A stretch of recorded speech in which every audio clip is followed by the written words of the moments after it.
How does it feel for me? Sophia, May to September 2022, Part 1. Warning, this audio contains someone talking about suicide. What was your recent experience of trying to get help during a mental health crisis? I was then taken to A&E, but not in Leeds, somewhere else. And then I was their version of ALPs. They assessed me and admitted me to something called like a decisions unit. I was there for like 3 or 4 nights. I was taken from there to Leeds via ambulance and then assessed by the crisis team 3 hours after we got there. And the crisis team were basically a bit like the other city I was in were really concerned, and then the crisis team in Leeds were basically just like, oh, it's not really a big deal. They were almost going to just like discharge me with nothing, but then at the last second they were like, okay, we can do Oasis. So I went to Oasis from there for like 3 nights, and while you're at Oasis, the crisis team come and see you every day. And one member of the crisis team turned around to me and said, well, we don't believe you're going to kill yourself. Can you describe your discharge from Oasis? The concerns of my care coordinator and me were not listened to. Like, we were trying to fight for me to stay for a couple more days. When I was being discharged from Oasis, I was literally told on the day, with no real warning, that was going to happen, and that was quite stressful because obviously you go from having all the support around you to nothing. How was the intensive support service following your discharge from Oasis? After I was discharged from Oasis, I believe I was referred to ISS, but again, they were so short-term. It was, in my opinion, it was pointless because they were sending round a male worker when I'd specifically said don't send round a male worker because I'm not going to engage.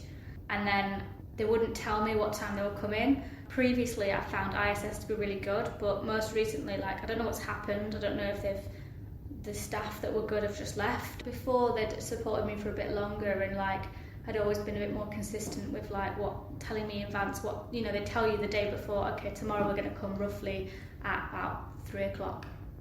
But this time it was like we could come any time between 11 and 4, which is like a big chunk of time, you know. You're already really isolated, and then you're held up in the house and you can't even just go outside to go for a shop.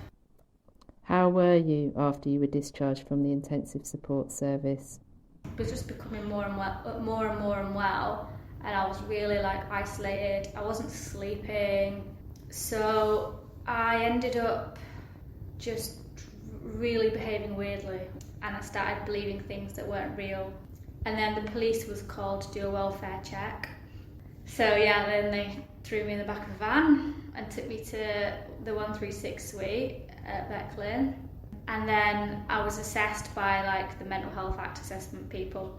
This doctor who assessed me, she diagnosed me with EUPD, which had just recently been taken off my records because it was incorrect. I just felt like she had no right to diagnose, bearing in mind it was the first time she'd met me, she hadn't read every single one of my notes, and she asked me 3 questions. So yeah, she wrote me off as just like untreatable and discharged me. What happened after you were discharged from the 136 suite? A day or so after that, I guess, I was on a rooftop car park. I was trying to jump off the top, and a member of the public called the police. And then I was again sectioned, taken to the 136 suite. I stayed there overnight, and then in the morning I think I was assessed. And the Mental Health Act assessment people, they were much nicer than the time before. They got me to agree to an informal admission. Can you tell us about your stay in the Becklin Centre? While I was in there, I overdosed again. Obviously had all the treatment in A&E and then admitted to the ward on the, you know, where they look after you for a bit. But yeah, they did make sure that a member of staff was with me at all times, obviously. The A&E staff were always nice. Like, I had a really good doctor that knew me from before. She made sure that I immediately got a bed as soon as I got there. And then some of the staff was good from the Becklin, but then the bank staff, I did notice the bank staff would just fall asleep while they were on shift, which isn't really ideal if you're meant to be observing someone. So when I was on the general ward at Jimmy's, it felt like there wasn't really a plan of who was in charge of my care. There was a bit of a back and forth about whose responsibility is it if I walk off, or whose responsibility is it if I do anything daft. Technically I was under the care of the Becklin Centre, but then I was also under the care of Jimmy's. But I did notice some of the nursing staff at the general hospital bit, they wouldn't listen to what I was saying. So at one point, I hadn't been sick for 8 hours, but I felt sick. I felt nauseous. And I was like, can you just give me some anti-sick via cannula? They're like, no, we can't, you'll have to have it orally.